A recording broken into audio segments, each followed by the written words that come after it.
Hello, everybody. Welcome back to the Mud Club podcast. Today we are missing one mud, but it's okay because your favorite mud is here.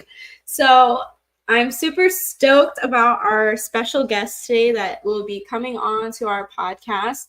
She is in the multifamily space just like we are, and she is crushing it. She's just doing insane things. Her social media is popping. Like, I'm so excited to bring her on and let you guys hear her story and more about her. So I'm going to let her introduce herself and bring on Brenda. Hey Hello, Brenda. Hi, KJ. Thanks for having me. I'm so excited. Yeah, I'm excited too. This is going to be really good because multifamily is my favorite subject. And then the fact that you're already dominating it. And Oh, like the title says, like in 6 months, like I can't wait to hear about this. But like overall, like high level, can you tell everybody like who you are? And then we'll dive deeper into like your story and like how you even got to this place. yeah. So I'm Brenda Jones. I'm out of Southern California, and I'm a fund manager for Leapfrog Funds. And Leapfrog Funds focuses on multifamily. We're looking for 50 to 150 units in North Carolina, South Carolina, Atlanta, Chattanooga, and Huntsville. And yeah, I've been on this journey for, I think, about a year right now. So it's been crazy. It's been extreme growth and it's been amazing. And I can't even, it's awesome. I'm lost for words. I love that. I want to know, how did you come up with Leapfrog? Leapfrog. Yeah. So that was kind of like primarily my partner's idea. But it's kind of like it piggybacks off the thought of like leapfrogging or like what's the word? Accelerating your growth, right, in real estate investing and wealth investing and whatnot. So it's kind of like where it came from. I like that. Honestly, like when I saw that, I was like, I really like that because it like stands out and it's different. It's not like this whole something capital or investing, it's like so odd, but like in a good way that I'm like, people remember that and it'll stand out. So that's the first thing that happened with me when I heard it. I was like, I like that. Because like for our single family team, we were trying to come up with a team name, and we were like, Muddy Buddies is what the team told us. And we're like, man, it's not professional, but I'm like, it sticks and it Yeah. kind of like stands out. So I was thinking the same concept when I saw your Leapfrog stuff. So for those who don't know what a fund is, and I guess what your role is in the fund, can you explain like a little further what that looks like and how that ties into multifamily? Sure. So a fund is technically a security, right? So like when you invest in stock, that's a security. But for real estate, there are exemptions, and we are claiming a 506c exemption because we are raising capital from accredited investors. So that allows us to not have to file with the SEC. And funds are utilized to raise large amounts of capital so you can buy big, large assets. So, for example, our buy box of 50 to 150 units, our purchase price is probably going to be between 5 to 15 million. And I don't have 5 to 15 million dollars, right? So you start a fund so you can raise money from investors and you pool that money together so you can buy something large like that. And then in return, right, for our efforts as the GP, we give our investors, quarterly or semi-annual distributions. And then once we sell the asset, which our typical hold is 5 to 7 years, you'll get a payout so on your equity. Okay, I love that. So you're basically giving people the opportunity to get into multifamily without having to know anything about multifamily. So it sounds like you're doing all the work and letting others like invest passively. So that's exciting. Can you tell me a little more about like what drove you to this path in the first place? Like why, like what got you to where you are now? Like I want to hear Brenda's story. Yeah. So, I've been a W-2 worker. I'm a recruiter. I've been recruiting for 18 years and I live in Southern California. My company is a big consumer electronics company, so I get paid really well. And with that, you pay a lot of taxes. And I live in California, so I pay even more taxes. You're in Texas, so you know what I'm talking about. Yeah. So, the whole reason why I got into real estate investing is because I was trying to find a way to offset my taxes. I don't own a home, and our journey into trying to buy a primary home is how I found Pace Morby, on Instagram. The story is that we were trying to buy a home in 2022, early 2022, when the interest rates were still low. But if you all can remember, that's when the interest rates started going crazy. And from like February to August, we went from trying to buy a 5-bedroom house to a 3-bedroom condo for the same price. And it just didn't make sense. We were going to be house poor, like $10,000 mortgage for a condo. Like, that doesn't make any sense, right? Like, that sounds insane, right? That totally sounds insane. Yeah. So we totally decided to chill for a minute. And like I said, I magically saw Pace Morby on Instagram, and he's talking about subject to, and you can get these houses. You don't have to worry about the interest rate. You can take over the mortgage at the current interest rate. I was like, oh my God, this is amazing. Like, this is mind blowing. And my original intentions were to get a couple of Airbnbs in Vegas because I like to go to, Vegas with my girlfriends and, have a free place to stay, but then also make some cash flow on the side and then do some like depreciation, right? Like, that's what I thought I was going to get into. And so I sat on the idea of joining Sub2 for 6 months because, it's a big risk and there's a big paywall, right? But, I pretty much told my husband, I was like, look, like, I want to take the risk. What's the worst that can happen? We are in a financial situation where if it didn't work out, it wouldn't make us homeless, right? And I kind of convinced them also. I'm like, hey, you like to gamble, so let's just pretend I put all this money on red, and it fell on black, right? So yeah, I joined Sub2 March of 2023, and it was what people say, drinking from a fire hose, right? So I was trying to buy some properties subject to, and all the properties that came across my table were just not penciling out. And again, I was still learning how to underwrite. Like, I was learning everything. People don't realize, like, real estate investing is very complicated and there's so many different things you can do. I think the average consumer retail person thinks like real estate investing is buy a house and rent it out. But I didn't know about wholesaling. I didn't know anything about fixing, flipping, novations, wraps. Like, there's so many, right? Like, the list goes on. So, but then I was one of the lucky people who got to go to community camp last July.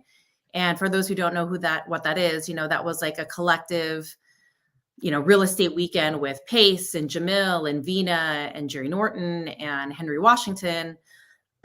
And I got to meet Vina in person, and I got to spend a whole day with her. And, it was brought to my attention that, hey, I'm really good at speaking and networking and like building relationships. Why don't I raise capital? And I was like, okay. And then Vina has a mentorship, and, her angle is, hey, let's skip single family. I'll teach you how to buy 50 to 150 units. You don't need to go down that route. So I was like, awesome, let's do this. So ever since July, I have put my head down, focused on multifamily, and I was able to find partners through my own meetup that I help run over here in Orange County, California.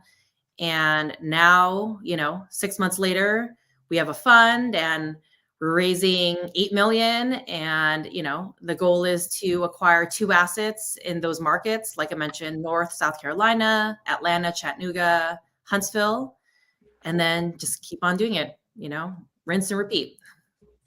I love that. That's so cool that you skipped to multifamily as well, because I did the same thing. Yeah. And it's funny because I don't own a home yet either. I rent because I'm like, I didn't see the end in sight. Like, with single family, I know a lot of people buy single family and rent it, but I'm like, show me the books where you're actually making money, because like if you're cash flowing 300, 400, and then you have to renovate it for several thousand. Like, how are you making money? Right. It doesn't make sense to me, but I mean, you know what? It's fine because I'm wholesaling, so they can buy my properties. There you go. But I love that you have that same mindset, and I definitely see like what others see in you as well. Like, especially because your social media has been like on fire. Thank you. I'd like to know, how have you seen things change since you've been pouring into your social media and like really putting yourself out there? Because I think when you're multifamily, that's like the number one thing you need, is to be on social media, because if people are going to invest in you, they need to trust you and know you. And if they've never heard of you and they don't even know what you do, they're going to be like, why would I give you money? So I am very impressed with like the action that you've taken on social media. And honestly, I'm like, ooh, those are good ideas. Let me write that down, because you're definitely someone that I want to role model as and learn from, because you're doing amazing things. Oh, thank you. I appreciate that. Well, I got to give all the credit to Isa Fidelino and her team at True Branding. My social media has blown up just in the last 7 weeks. I went from a 5,000 person reach to now 30,000 accounts. It's insane. Like, people are seeing my content, and it's unbelievable. Cool. Yeah. But here's the thing, we are in the technology age. Everyone is nose deep in their phones, right? So it only makes sense for you to spend a lot of your time and your money on social media, because that's how everyone consumes content, news, books, whatever, like Instagram, Facebook, YouTube, TikTok. Like, everyone is just, they're on some type of platform, right? So, and one of the things that you'll always hear in our circle is, it's not who you know, it's who knows you. And if people don't know what you're doing and what you're trying to achieve, then how can you have a business, right? So not only for real estate, it's for any type of business. And, and for people who are starting out, like, you don't need to have a social media manager. You can just do it yourself. You just need to be consistent. And, the things that I've learned is, make sure that your message is clear. There's this really, huge thing about like, make sure the hook is catchy, which makes sense, right? Because you think about yourself, like when you're scrolling through social media, like what makes you click on something? So if you can reverse engineer that and get people's attention, that's how you can get eyes on your page and your business. So it's totally changed. Yeah, it's changed everything. I'm almost at 3,000 followers. Like I said, 30,000 accounts reached just in 7 weeks. It's insane.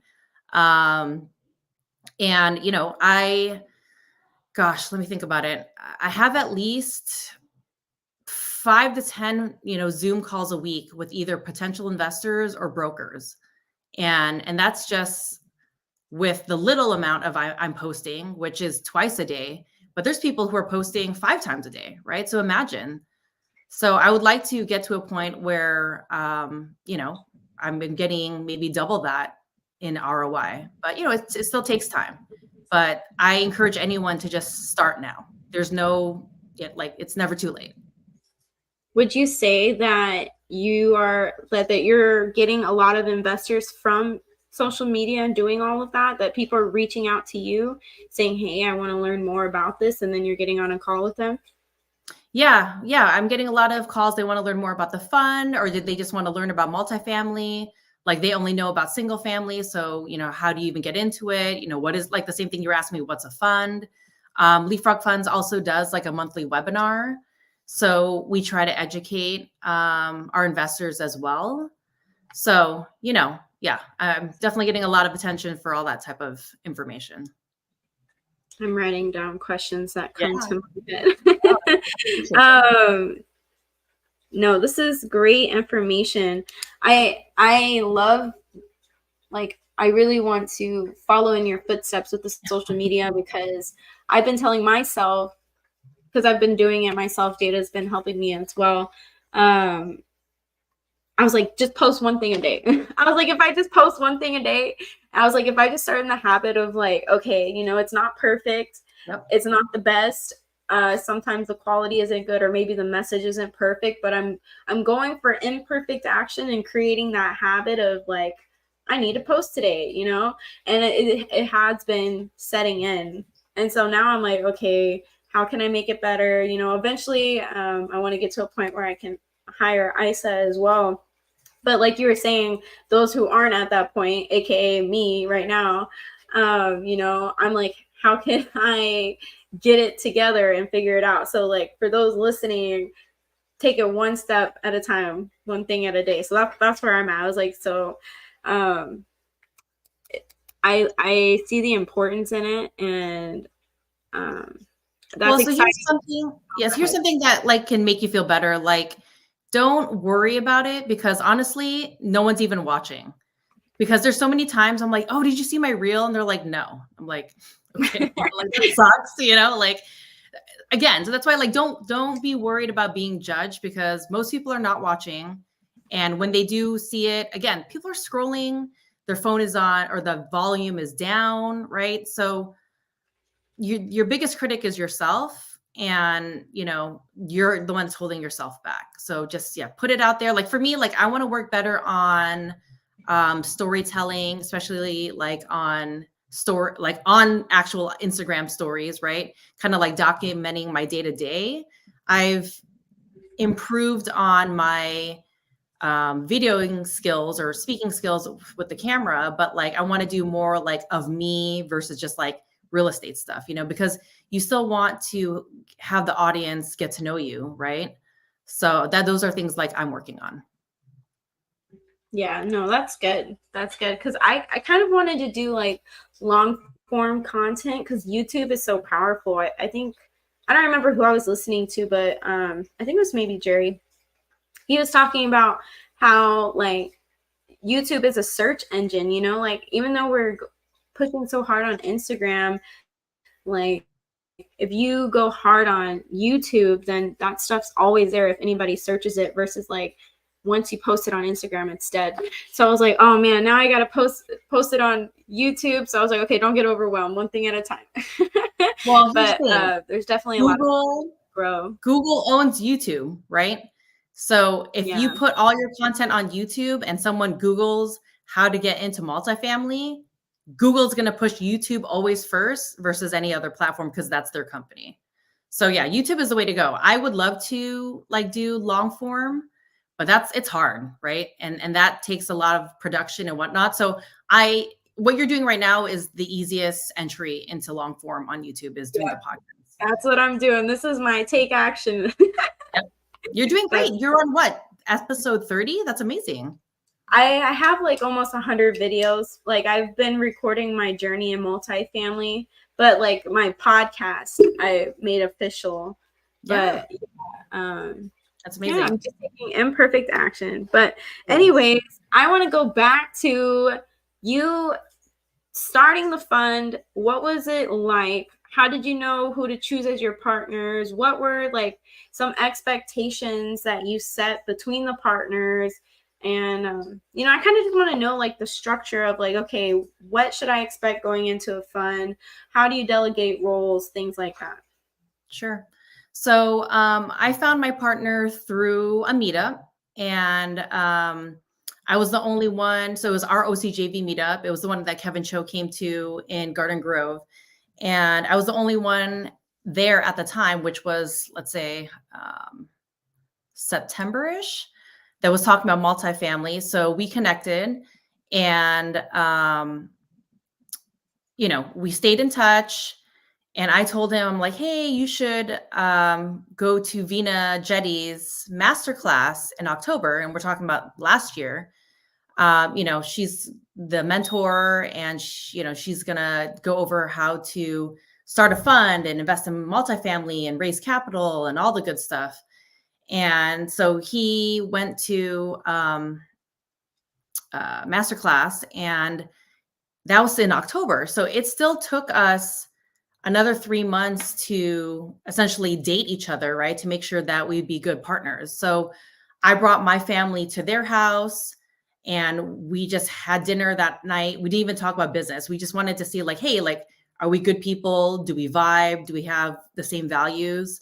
And those things are important, right? Like you might get along with someone in business, but I'm not very religious, but let's say like you're very religious, right? Like if someone has different beliefs, like that's going to be hard to deal with that person day in and day out, right? So you really want to make sure you're vetting your partners on similar values.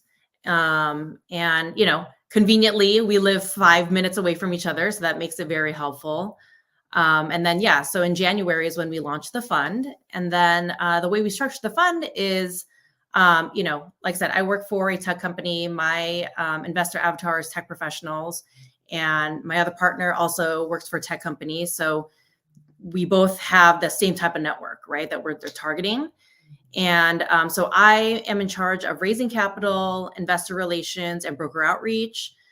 His wife is going to be operations, asset management, underwriting.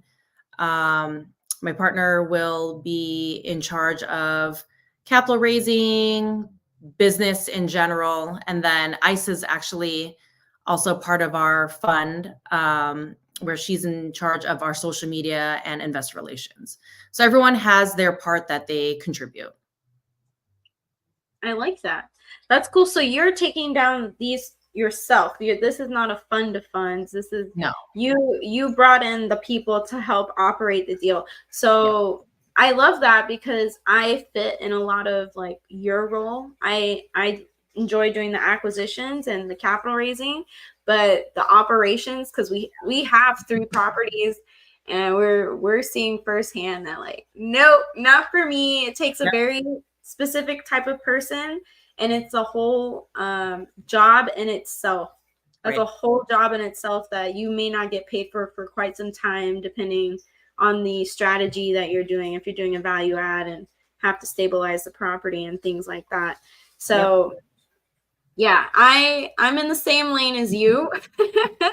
And I think it would be awesome as well to start a fund. I know we've got a lot of investors, so I definitely am looking up to you and everything that you're doing. And I love how quickly you said, I'm going to get up and I'm going to take action now. And you made it happen. So that's very inspirational that you're not like trying to figure out, oh, how do I do this? And overthinking that. You're just like, I'm just going to do it. And you made it happen. I love that. And you're a mom. Can we talk about like how you're doing it as a mom too? I need the details on this. You know what? I'm very lucky. My son is 3.5 right now, so he's out of diapers, so that's always good. I'm not breastfeeding, so if I was like you, like Sailor was just born, like that's gonna be hard, right? So that makes it a little bit easier. He goes to daycare, so it was very good timing for me. But what makes it so easy, honestly, is that recruiting is sales, and I've been in sales for 18 years, and talking to people, developing relationships, making phone calls, like that's my day in, day out, right? So it's a very easy transition. The only thing that I'm learning and continuing to learn is all the real estate details, right? But a lot of people get into real estate investing and they've never done any type of sales job, or they're super introverted, and I'm not saying they can't do it, but like real estate is sales. Even if you're doing back end stuff, like when you deal with people, dealing with people is a sales job. You can't hide behind a computer or hide behind a phone and be effective. I mean, you can, but you'll see that the people who are in your face, going to networking or having in-person events or whatnot, like those are going to be the more successful people, because relationships it's in person. Like for as much as we're a technology age, like I feel like, and correct me if I'm wrong, like our relationship was solidified once we met each other in Montana, right? But we had spoken to each other on Zoom before, but now we're like actually friends because like I've hugged you and I've touched you and I've held your daughter, like, you know what I'm saying? So you can never take the human aspect out of it, Yeah. And then we saw each other at Golden Ticket. Yeah. Like all the events now. But honestly, yeah, that's why Joseph went to Dallas, was because like every opportunity we get to like be in person, one of us is like, all right, like either we get a babysitter or one of us stays home while the other goes. Because I agree with you. It's like the in-person is just so powerful. That's why we went to Squat Up. And because like most of the content there wasn't really what we needed, we went there to go stand in the hallways the whole time and meet our team and build relationships and like meet people face to face. Like there's so many people that like I'm sure same with you that you've talked to on Messenger and you meet them in person, you're just like, oh my gosh, it's like it's weird like making the connection in person. So it just makes it now the next time you go message them on Messenger, you're like, I know that person, like I remember you. And it's just, I don't know what it is, it's just different. It is different. So I think it's very important to make a point to go and get uncomfortable and put yourself out there and go to meetups and stuff, because you can only do so much online. And I also noticed, which I'm sure you've noticed as well because you're on social media a lot, is people will come up to me or talk to me like they know me because I've been putting my face out there every day. But then like when I've talked to some other people, I don't recognize them, and it's because they never post anything. It's like I know their name once they tell me. I'm like, oh yeah, I was talking to you. But for people to recognize you in person by seeing your face because you're putting yourself out there is like a huge thing. Like that's happened to me a lot. And I'm like, I told Joseph, I was like, I think it's just because like they see my face on the screen all the time, so they just know me. But for them, it's like they're not posting anything, so I don't see their face. I just see their profile picture, which is small sometimes. So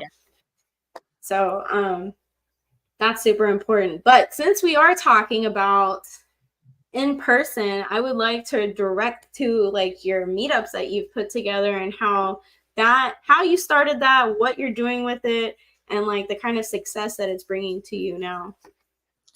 Yeah, Orange County JV was born out of necessity, and its origin story was I went to Pace's book signing in Los Angeles last May, and I live in Orange County. And so physically, it's only like 45, 50 miles, but traffic is insane. And so it took me like 2.5 hours to drive there. Oh my And so I'm standing around and talking to people and whatnot. And I honestly was like bitching about the commute. I was like, oh my God, it took me 2.5 hours to get here. Like, why isn't there anything in Orange County? And a bunch of people just started popping up. They're like, I'm from Orange County. I'm from Orange County. And we all kind of huddled together and we were like, we should have our own meetup. We're like, yeah, why not? Like, let's just do it. Right.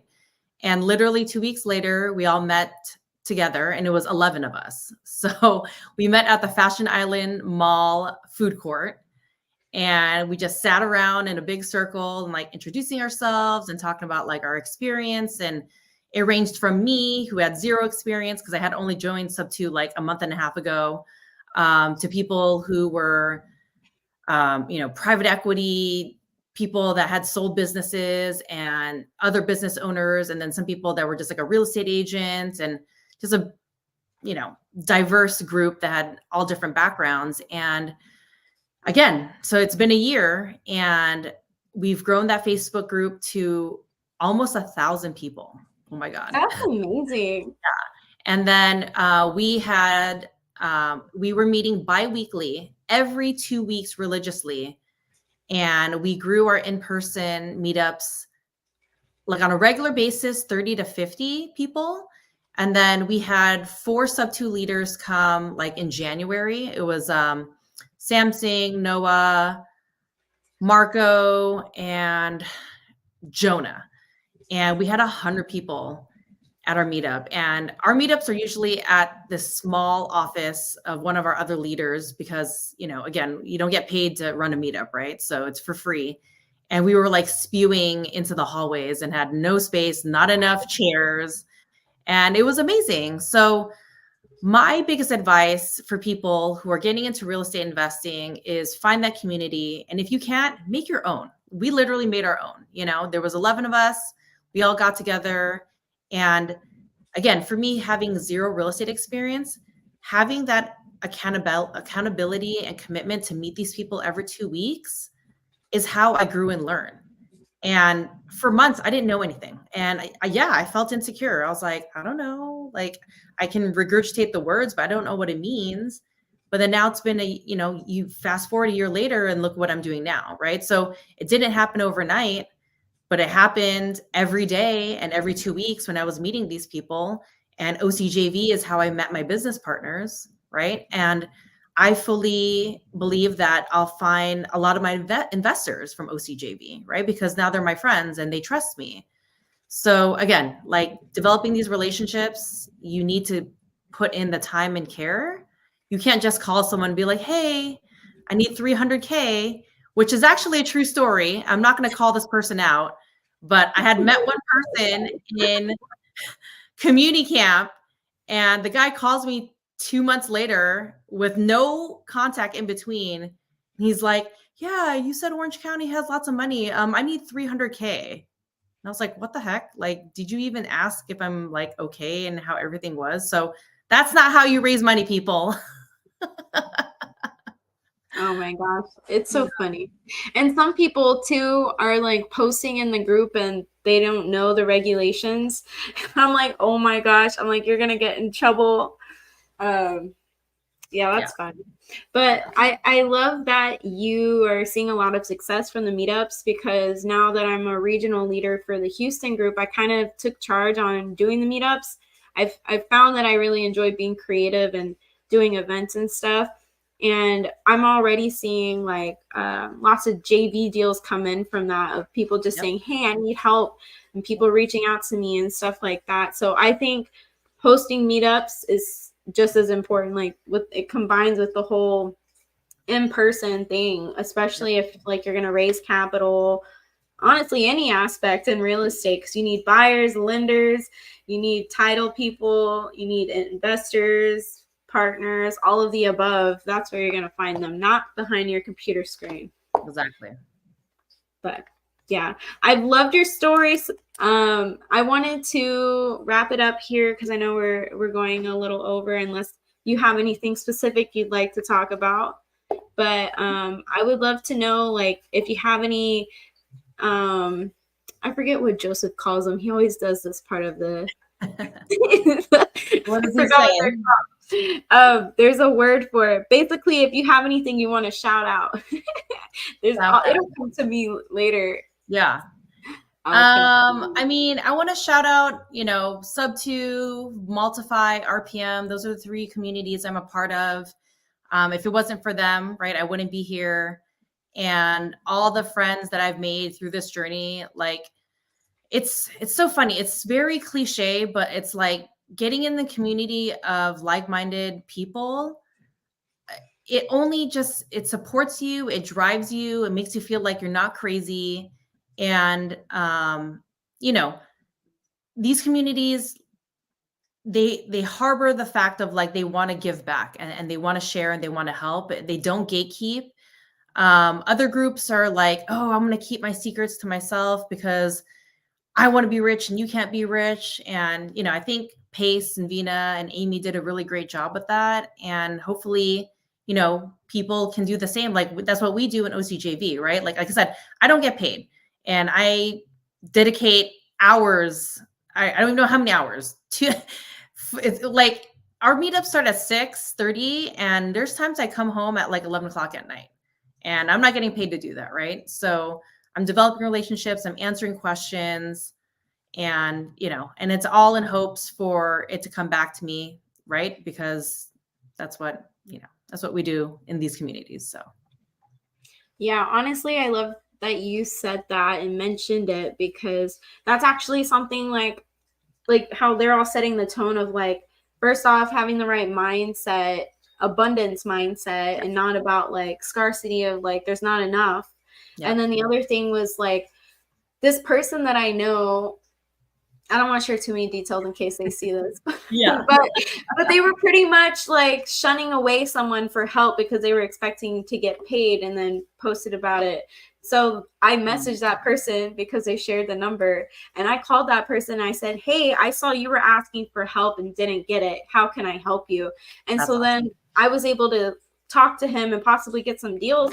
And I was like, wow, I told my husband, I was like, the mindset of like, if you don't pay me, I'm not helping you, versus like, let me just lend a hand and help, and then watch how that person's going to just want to return to you even more. Because it's not about making money. It's about building relationships and helping people. So I always tell my husband that like my goal and intention is to like bring others up, because there's so many people who want to change their lives, but you know, the way society is and the economy is, it's very hard sometimes, especially when you have families. And so now that I'm a mom like you, my heart's so much softer. Yes. And I'm like, anybody with kids, I'm like, oh my gosh, I gotta help that family, because it's hard. It's hard to get past it. So I'm like, you know what, like that's my gift to others, is like giving it for free. Anybody that wants to learn and is willing, like I just want to bring others up. So I'm glad that you have that same mindset, and I feel like we have a lot of synergy. So hopefully we can do a deal together soon. That would be awesome. Absolutely. Oh, I do want to say one more thing. So Leapfrog Funds will be in Atlanta next Wednesday and Thursday, and then Chattanooga and Huntsville Friday, and then back in Atlanta on Saturday. So if there's anyone out there that wants to meet up, grab a coffee, you know, sub 2 multiply RPM, I would love to meet with you in person. You got to come to Houston. Honestly, if you come to Houston, I'll let you be a guest at our meetup. You can be the guest at our meetup. I'm totally up for that. All right, you tell me when.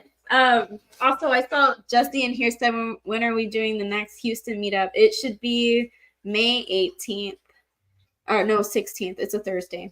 I'm working on it. If you follow me on IG, you'll get updates on it. All right. Awesome, Brenda. I am so thankful that you took time out of your day to come spend it with me and be on my podcast. I mean, our podcast, Joseph and I. He's just not here. I took the spotlight today, but it was so great getting to know you and your story and all the advice and nuggets that you drop for those that are, you know, wanting to follow in your footsteps or just figure out where their place is in real estate. So I appreciate you, and I'm excited to hopefully do some business together or host some meetups together. I think that will be a lot of fun. And if you don't have anything else, then we can end it here. Yeah, that's it. Thank you so much. Okay, awesome. Bye, everyone.